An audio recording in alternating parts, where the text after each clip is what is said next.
Assalamualaikum warahmatullahi wabarakatuh. Pada kali ini kami akan melakukan praktikum pembuatan yogurt. Yogurt sendiri merupakan salah satu jenis susu fermentasi yang telah melalui proses fermentasi dengan bantuan mikroorganisme. Dan adapun tujuan dari praktikum ini adalah mengetahui proses pembuatan yogurt dan mengetahui kadar asam laktat yang terdapat pada yogurt. Alat dan bahan yang digunakan pada praktikum ini, yang pertama ada bahan. Kami menggunakan susu. Di sini dapat digunakan susu kedelai ataupun susu sapi. Setelah itu digunakan susu skim ataupun susu low fat yang rendah lemak. Lalu digunakan starter yogurt berupa bakteri Streptococcus thermophilus, larutan PP atau phenolphthalein, dan yang terakhir ialah larutan NaOH. Adapun alat-alat yang akan digunakan adalah beker gelas ukuran 600 ml, beker gelas ukuran 250 ml, beker gelas ukuran 50 ml. Selanjutnya ada Erlenmeyer ukuran 50 ml, ada 3 buah yang ukuran 50 ml, dan Erlenmeyer 500 ml. Selanjutnya ada pipet tetes, ada magnetic stirrer, ada termometer, ada buret, dan aluminium foil.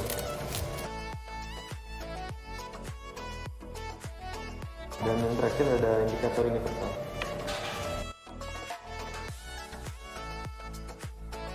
Tahapan pertama ialah menuangkan 100 ml susu ke dalam gelas ukur.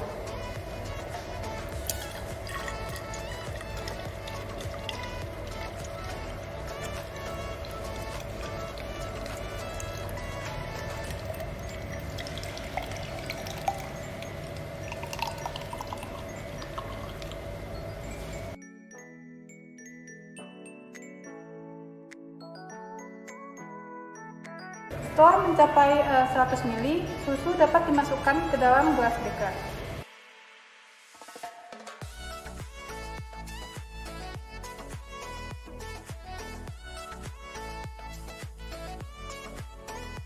Proses selanjutnya ialah proses pemanasan menggunakan hot plate.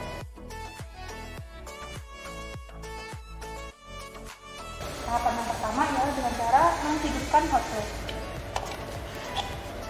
Lalu ditekan power on dan dinaikkan suhu sampai suhu 100 derajat Celcius. Setelah itu dimasukkan magnetic stirrer yang berguna sebagai pengaduk dan mempercepat proses pemanasan ke dalam gelas beker yang telah diisi dengan susu. Lalu diatur speed putaran si magnetic stirrer tadi. Setelah itu ditunggu sampai suhu 80 derajat Celcius. Untuk pengukuran suhu dapat digunakan termometer raksa.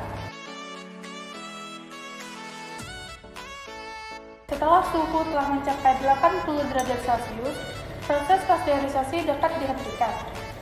Hot plate dapat dimatikan dengan cara memutar suhu sampai 0 derajat Celcius dan speed menjadi kecepatan 0, lalu ditekan power on. Selanjutnya, susu yang telah dipasteurisasi dapat dipindahkan dari hot plate. Setelah itu ditunggu sampai suhu mencapai suhu 40 derajat Celcius atau suhu ruangan agar dapat ditambahkan susu skim ataupun susu low fat.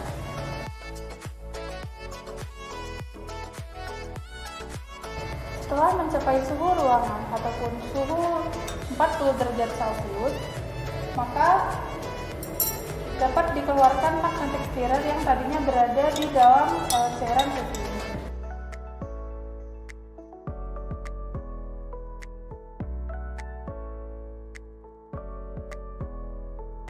Proses selanjutnya ialah proses penambahan susu skim atau susu low fat ke dalam susu yang telah dipasteurisasi tadi. Susu low fat atau susu skim diukur sampai dengan 20 ml menggunakan gelas ukur.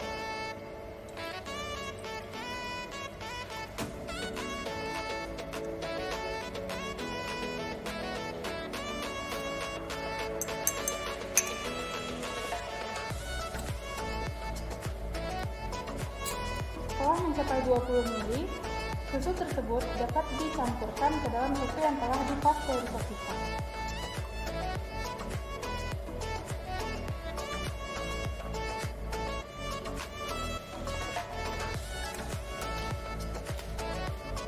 Lalu digunakan spatula untuk diaduk agar kedua campuran susu tadi dapat tercampur secara merata.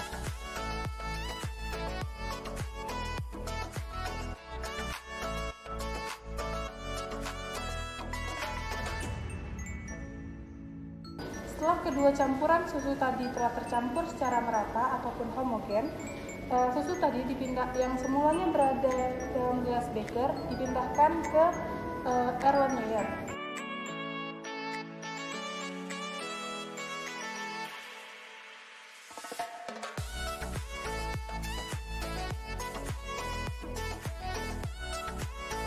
Jangan lupa untuk menjaga keselamatan listrik setelah digunakan.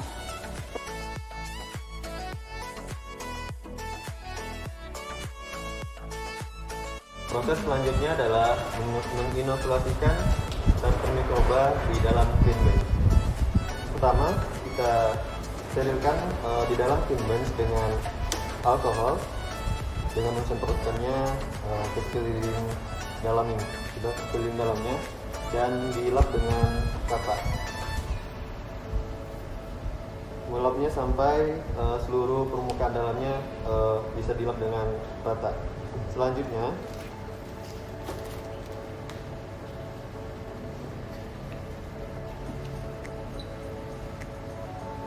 kita hidupkan spiritus.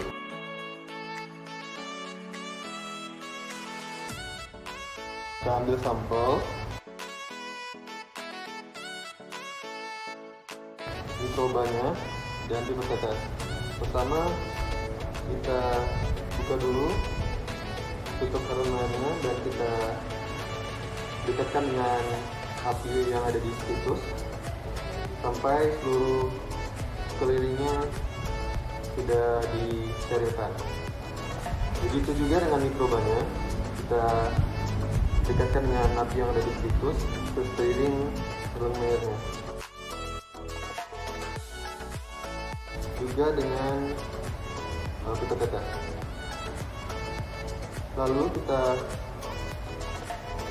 ambil tanaman mikrobanya, diteteskan ke dalam sampel kurang lebih 3-4 tetes.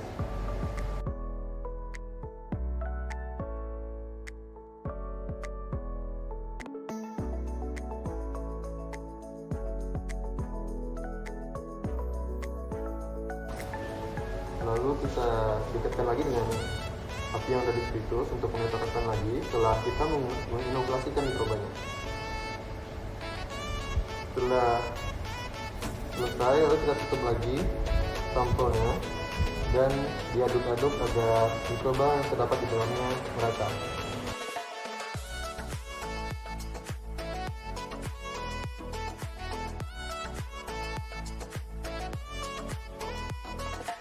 Tahapan selanjutnya adalah menginkubasi sampel ke dalam inkubator. Kita buka dulu inkubatornya dan sampelnya diletakkan di dalam inkubator. Inkubatornya ditutup dan inkubasi dilakukan selama 24 jam.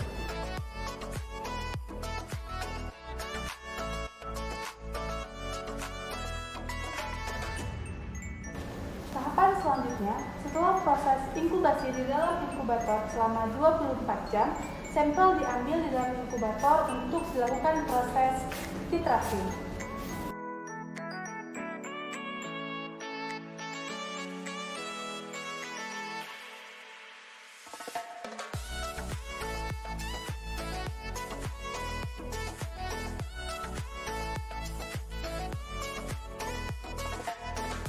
Tahapan selanjutnya ialah tahapan pengukuran pH dan degradasi.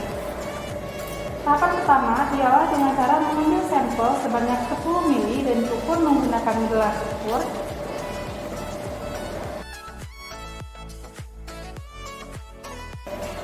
Setelah itu, sampel yang telah diukur sebanyak 10 ml dimasukkan ke dalam Erlenmeyer ukuran 50 ml.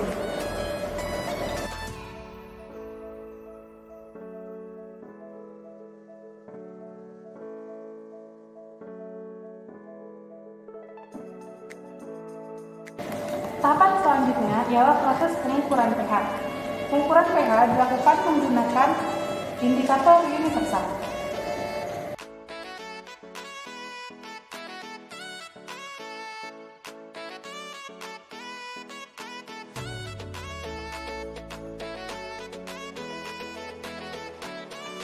Lalu, indikator universal dimasukkan ke dalam sampel yang telah diletakkan di dalam Erlenmeyer.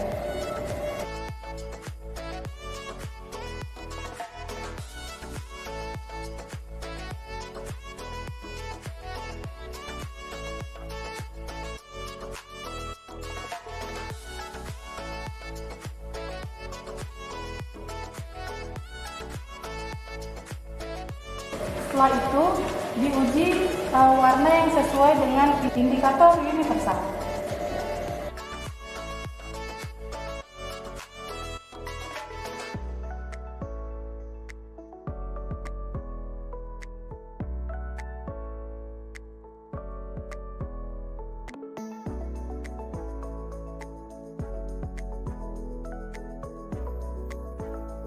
Setelah proses pengukuran pH selesai, tahapan selanjutnya ialah proses titrasi. Sebelum proses titrasi dimulai, dicampurkan 2-3 tetes cairan phenolphthalein atau larutan PP ke dalam sampel.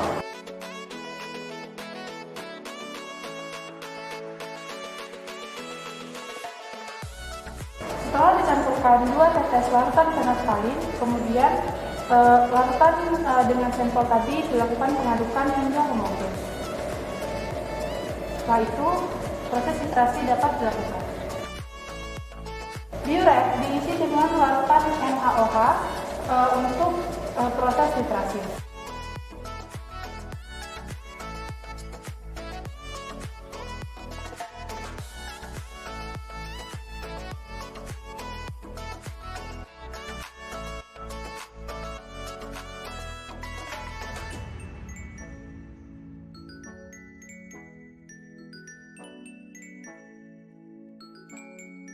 Proses titrasi dapat dianggap selesai apabila telah terjadi proses perubahan warna pada sampel, di mana warna akan berubah menjadi merah muda atau pink.